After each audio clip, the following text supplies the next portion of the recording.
আসসালামু আলাইকুম বন্ধুরা। জীবনে অনেক ধরনের ভিডিও দেখেছেন, আজকে একটু ভিন্ন ধরনের ভিডিও দেখুন। এই ভিডিওতে দেখতে পাচ্ছেন একসাথে কতগুলো কুকুর রয়েছে, আপনি হয়তোবা গুনতেও পারবেন না। এখন বলতেই পারেন যে এখানে এতগুলো কুকুর কি করছে। হ্যাঁ, এই জায়গাটা হচ্ছে সেন্ট মার্টিনে। আর এই কুকুরের অবস্থা এমন অবস্থা হয়েছে যে তাদের শরীরে কতগুলো হাড্ডি রয়েছে সেগুলো গোনা যাচ্ছে। তো তাদের এই করুণ অবস্থার একমাত্র কারণ হচ্ছে সঠিকভাবে খাদ্য না পাওয়া। আগে যখন তারা এখানে বসবাস করত তারা হয়তোবা সঠিকভাবে খেতে পেত, কিন্তু বর্তমানে সেন্ট মার্টিনে যে অবস্থা, এখানকার মানুষই ঠিকমতো চলাচল করতে পারছে না। তো তাদের খাওয়া দাওয়া তো বিলাসিতার ব্যাপার। সো আপনি যদি প্রতিটা কুকুরের দিকে ভালো করে লক্ষ্য করেন তাহলে দেখতে পারবেন তারা শুকিয়ে তাদের কি অবস্থা হয়েছে।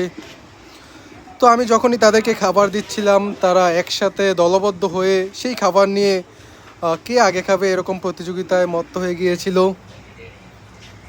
তো এক কথায় বলতে গেলে তাদের এতই খারাপ অবস্থা হয়েছে যা বলার মতো না।